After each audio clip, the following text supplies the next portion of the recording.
Ohayo gozaimasu. Welcome everyone to our first American history online class. This is Mr. Levy, and today we're going to be talking about the Great Depression, causes and initial impact.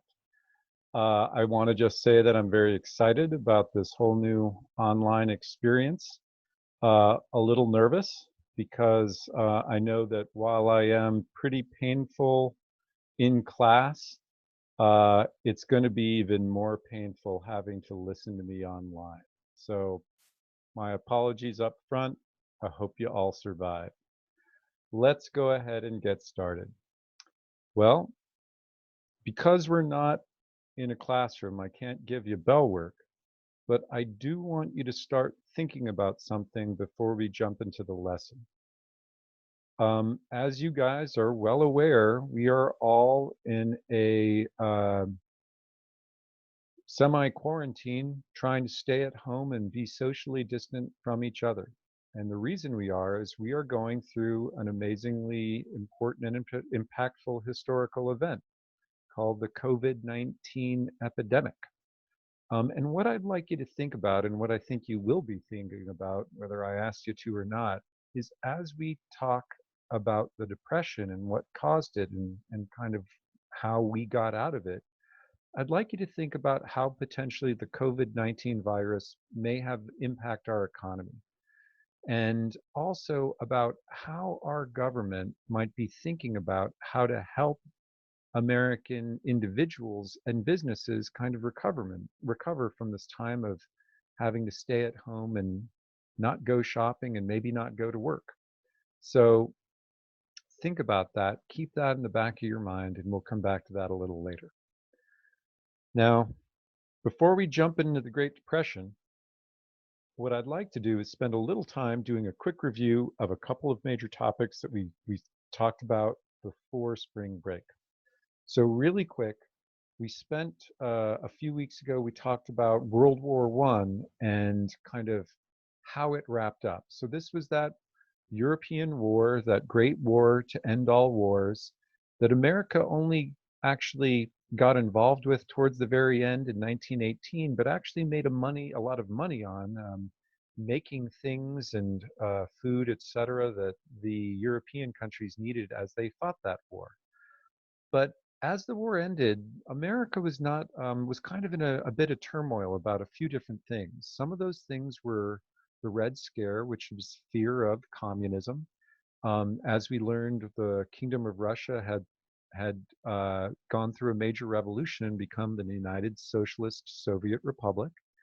There was a lot of labor turmoil in the United States. So a lot of factory workers, workers in coal mines, a lot of the workers that were working in sweatshops in the cities, they were unhappy with what they were being paid and how bad and poor their working conditions were.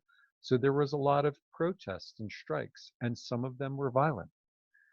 Along with that, there was this whole move called nativism, which kind of was the idea that America was for Americans, people that were of maybe English descent and who were born here. That those people were true Americans, and other people like immigrants, whether they were from Italy or Eastern Europe or China or Japan, really didn't belong here in the United States. So at the time that the World War One ended, 1918, 1990, a lot of these conflicts were going on. At the same time, America was really growing. Henry Ford had figured out how to make the first car, the Model T, and mass produce it in factories. People were starting to buy it. Industry was growing in both the North and in the South, and people started buying new things. They wanted these cars, they wanted new radios, they wanted a lot of the things they saw in those shopping catalogs put out by Sears Roebuck that we learned about. And so a lot of people started spending money, and America started getting prosperous.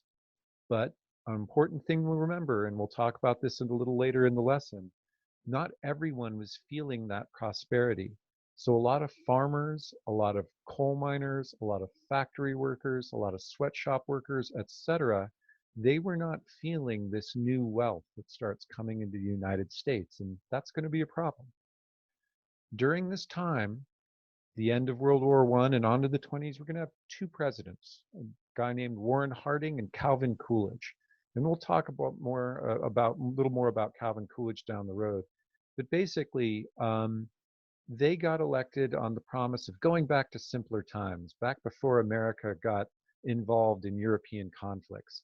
They were elected because they promised to bring focus America back on Americans again.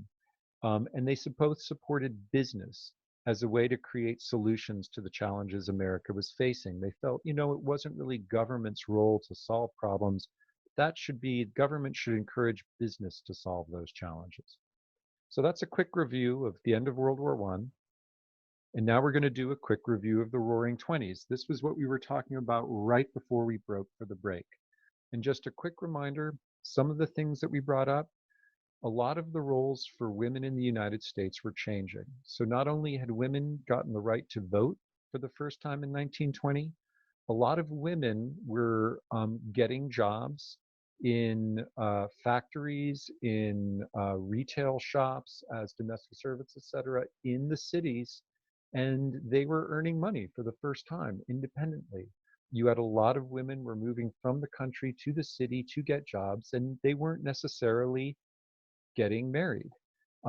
There was a new kind of culture around for women that involved jazz music, smoking for the first time, drinking alcohol, etc. And this was all embodied in the people that were called flappers. And we all watched videos of people dancing the Charleston. Hopefully, this will remind you of that. Again, people started moving from the country to the city. And cities like New York and Chicago and Philadelphia, et cetera, really started to grow.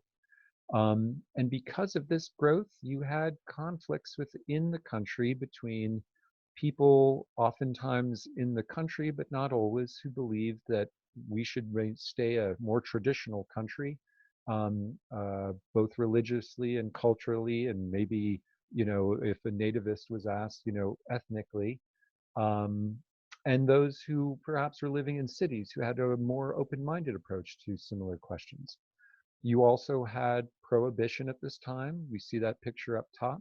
And this was the ban on the production and consumption of alcohol, which was intended to reduce things like domestic violence, um, but also had some unintended consequences like the growth of organized crime and the invention of things like the cocktail and speakeasies.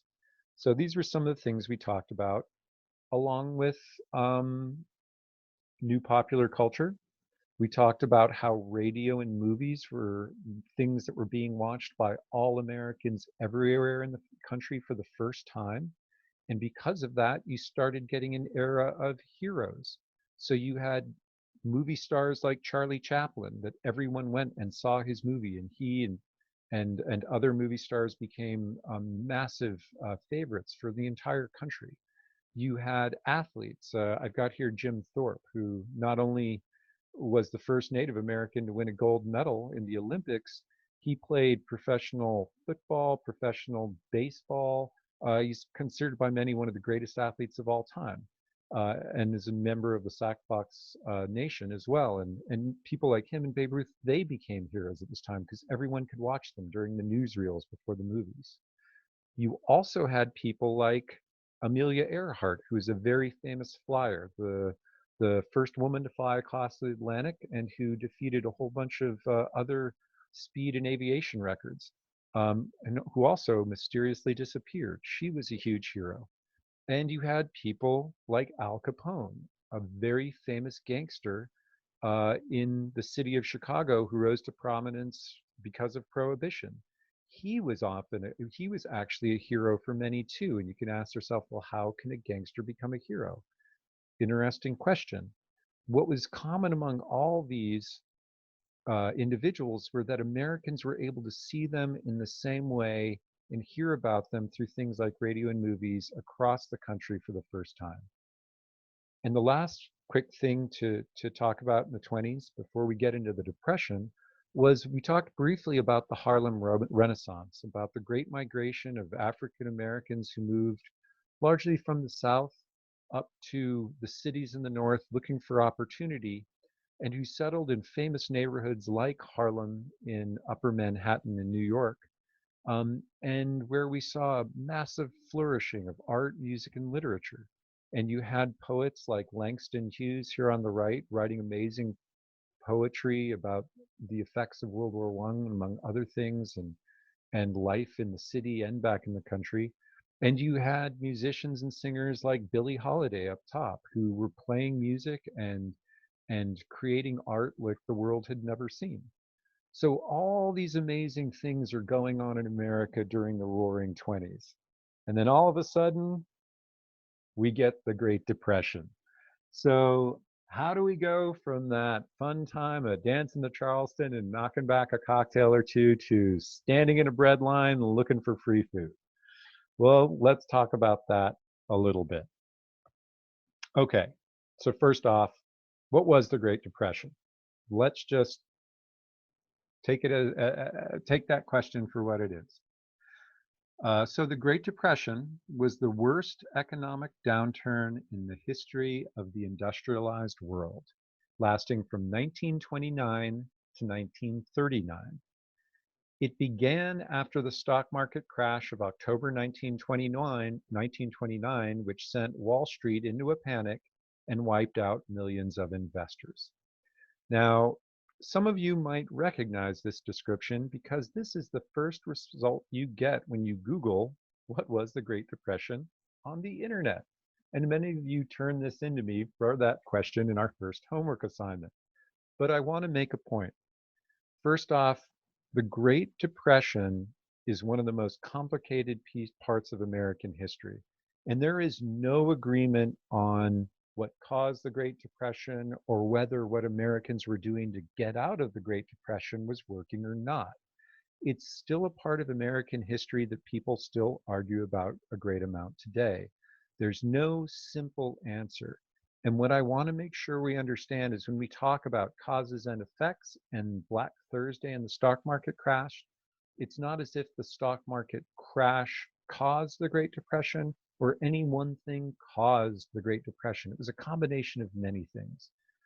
Unfortunately, because we aren't meeting in person and we don't have as much time together this quarter because we're going through our own unique historical moment, um, we're going to talk about it a little quickly, but hopefully maybe you can follow up and do some own research on your own.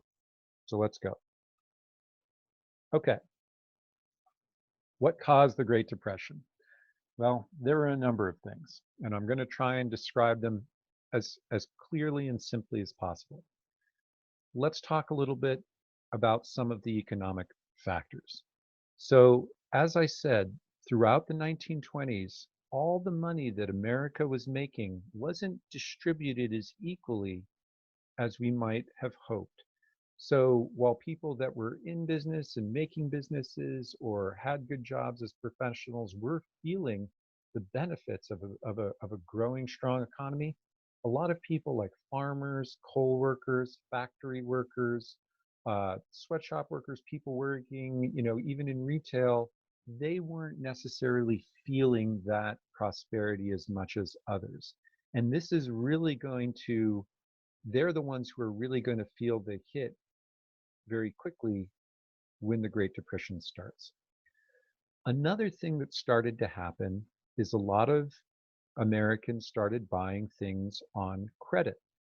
And credit is just like we have today. You get a credit card from a bank, you can go and buy something with that credit, and then you have to pay that loan that you've taken from the bank, which is what a credit card is, you have to pay it back with interest. And more Americans started doing this as they saw things they wanted to buy, whether it was cars, radios, homes, boats, clothing, all those amazing things that you could see in the catalogs coming out of Sears and other manufacturers. They wanted to buy them, so they borrowed monies from banks to do it. Now, what we're going to see is that after the stock market crash, a lot of that credit dries up. And that's really going to hurt business. And that in turn is going to hurt average Americans. Because when the credit dries up, consumers, that's us, you and me, people going out buying stuff, we stop spending on things we don't really need. And when we stop spending, businesses stop making money. And when businesses stop making money, they can't pay their employees. And if they can't go to a bank to help pay their employees, then there's real problem. And so all these things start working together and industry is really going to start struggling. So these are all some of the things that were kind of causing economic factors that caused the Great Depression, both starting really in the 90s and then, kind of called like a big spotlights put on them with the stock market crash. So what were some of the other financial factors? So I'm going to try and describe these as simply as possible. And I really miss my Promethean board at this time, because if I had it, I would be drawing some awesome pictures on the board for you. So let me just try and describe these in a nutshell. During the 20s, the stock markets really start growing. And what that means is that more businesses and industries start putting themselves into the stock market where investors can buy stock or shares in those companies or activities. And so the stock markets keep growing and growing, and you have more Americans putting more money into them. And whereas before, people that were investing in stock were often kind of a small group of professional investors, what you saw in the 20s was kind of regular people started buying stock for the first time. They really started seeing it as the way the country's economy was growing, and they wanted to be a part of it. Now, one of the problems was that a lot of these investors, regular people and professional investors, started buying stocks on with loans. And this is called buying margins, buying on the margin. And this means that you take out a loan from a bank, and the banks encourage this, and you would go and buy stock, hoping that the stock value would increase, and then you would sell it, pay off your loan, and you would have made a nice amount of money. So more and more people are doing this in the United States. And what you start to have is stock prices increasing and increasing. As more people start spending more money on stocks, the value of stocks start going to an unrealistic level. And you have something called a bubble that gets created. So for example, you might have something that's only worth $10, a share in a company that, say, makes sewing machines. And that company is only going to make so much money. And the stock is really the value of the company. It's only about $10 worth. But because more and more people keep buying, putting money into the stock market, hoping to buy that stock and selling it to somebody else for more money, pretty soon that $10, that stock that's really only worth $10 is being sold for 100. And you have an overinflation of stock prices.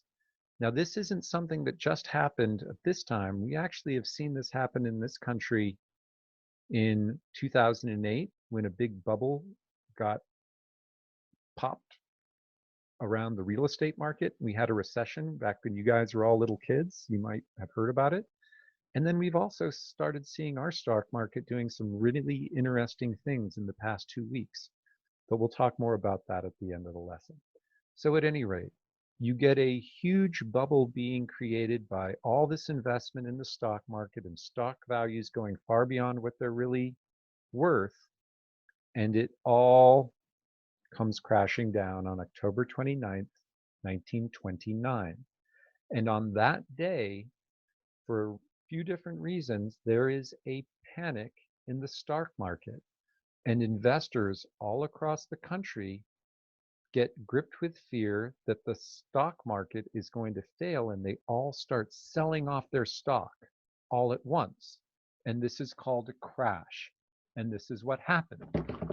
Now, you can imagine that if you're the person that is paid $100 for that stock that is really only worth 10, and everyone starts selling off your stock, and you're worried that you better sell off what you have now because you might get at least some of what you put back into it. You're going to be left holding a lot of debt. You might have sold that stock for $100 that's worth only 10, you bought it for 100, and so you find you can only sell it for 10, and even worse, maybe you can only sell it for 5, even less than what it's really worth. So all of a sudden, if you're that person that was in the stock market at its peak, you're left with a lot less than when you started.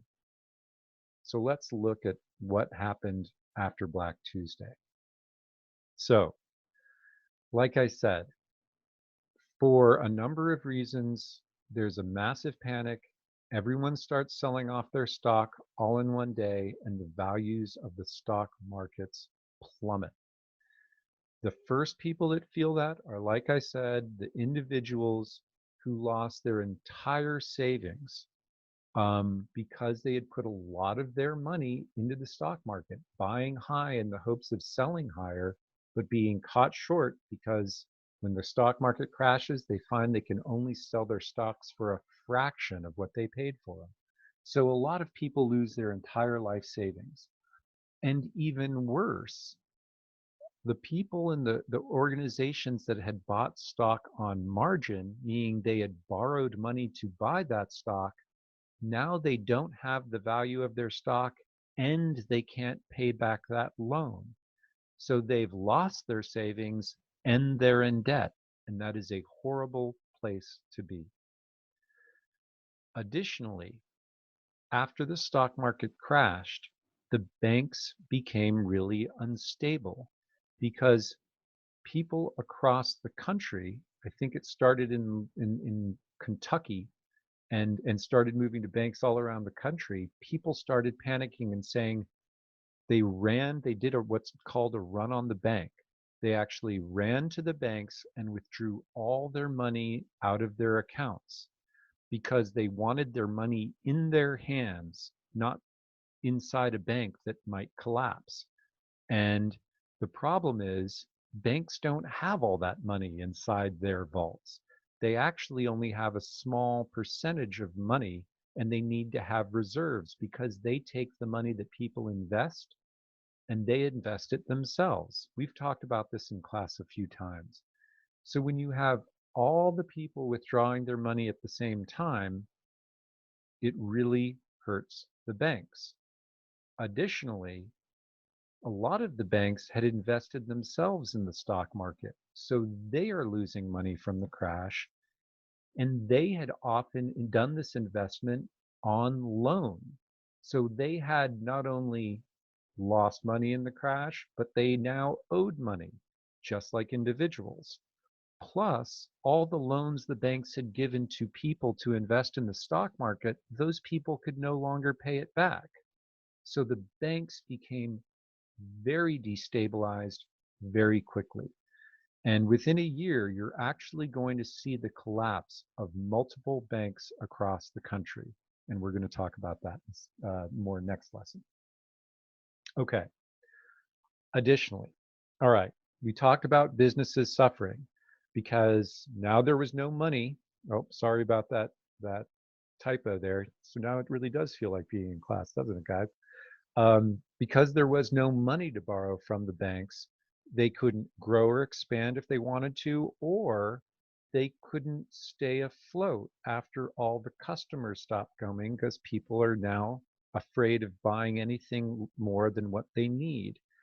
Consumers are only spending on what's essential: food, rent, electricity, transportation, clothes, only exactly what they need. They aren't spending it on anything fancy. And this hurts businesses. So, what do businesses do when they start not having customers? They often start laying people off.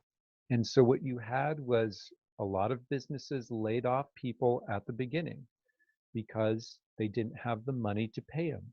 They couldn't take out loans to make payroll to make up for the money they were losing from fewer people buying things. So now you had people out of work. But guess what? When people are out of work, they have even less money to spend. and it creates a cycle. You have less people buying, and so you have another round of layoffs. And this started going on very quickly. And within 1 year, American wages are going to drop by $4 billion. And those are 4 billion, 1929, 1930 dollars. That is a ton of money. Additionally, 3 million people lost their jobs. Now, that may not sound like enough, except remember, in 1929, 1930, the US population was only 120 million. It's about a third of what we are now. And out of that 120 million, you might only have 80 million that was of working age or actually in the workforce. So 3 million people losing their job is a real substantial number.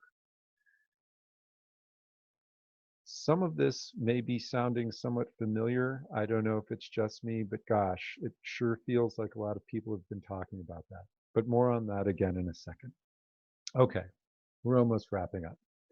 Um, Lastly, while the stock market crash and this depression kind of started in the United States, it quickly became a worldwide depression because the economies were all linked, and those European economies that were still very fragile after World War I had borrowed money from the United States, and they couldn't pay back their loans to the United States because their economies were hit. So all of a sudden, you have what is essentially a global depression grabbing the planet and our country.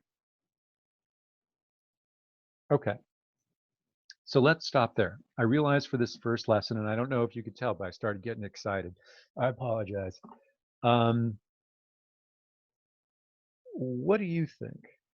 Um, how do you think this collapse of the stock market might have impacted average Americans? And again, I think we are in a really unique moment right now because you and I are sitting through a situation that may have felt somewhat similar to the stock market crash in the beginning of the Great Depression. We're sitting at a time where a lot of people on in government and business and elsewhere are talking about the need to pump $4 trillion into our economy to help American workers stay afloat from this COVID-19 pandemic, which is making us all stay at home and not spend money, not go out, not do the things we normally do. And we've already seen unemployment jump considerably over the past couple weeks. And if this goes on for a while, we may be looking at some similar situations. So when I ask the question, how do you think the collapse of the stock market impacted average Americans? You might be asking yourself, how am I feeling about our country right now at this moment? So I know I've been on here a long time. Again, my apologies, but let's wrap this up. Okay, your second assignment for this quarter, assignment number 2. What I'd like you to do is please write at least one paragraph in response to the question, how do you think the collapse of the stock market impacted average Americans? One of the ways you could think about this is using that idea that of self, culture, and society we've talked about a lot. How might the individual and the family think about themselves in the face of these new challenges? How might the culture change? How could people be maybe focusing more on family and less on going out in the latest dance move? Maybe there's a move towards back towards religion. What's happening in the culture? What is valuable? Is the person that can maybe sew clothes and make clothes or grow things in a garden now somewhat seeming more valuable than somebody who's playing the latest music or who can do the latest dance? How does that change? And then what about society?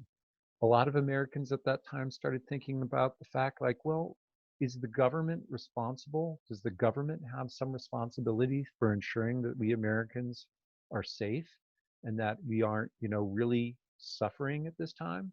Or is it something that we have to do to pick ourselves up and just really apply ourselves as individuals to do? How is it changing how Americans might have viewed their society? So again, that's that model we often talk about when we look at things. Maybe you can think about it that way. Um, of course, a couple things for those of you who want to get more into this, and I know there are some of you out there, if you haven't already watched it, I'd suggest watching the Great Depression Crash Course video. It's number 33. It's on YouTube. It would do a really solid review of what we just covered, and also start talking about some of the things we'll talk about next time. But also go online. Go and explore different resources. Look at, again, using our sniff test about what is valid and what is not valid as a resource goes. Think about who you're reading and what their credentials are, but look at, what were some of the initial responses to the stock market crash of 1929. Um, Give me your thoughts. Send them to me the way you have been doing via email or text. I will take it into account, and we'll just keep rolling with this new online model of learning. So I want to thank you guys for your paying attention to this, and really miss working with you guys in person. Can't say that enough. Can't wait to get back to school with all you folks, and looking forward to it. So if you have any questions, come to my office hours or shoot me a text, and I'll get back to you when I can. Office hours, we're going to be doing a Zoom call where you can ask questions about this assignment, and we'll just get it all nailed down and moving smoothly by next week. So talk to you soon. Have a great night.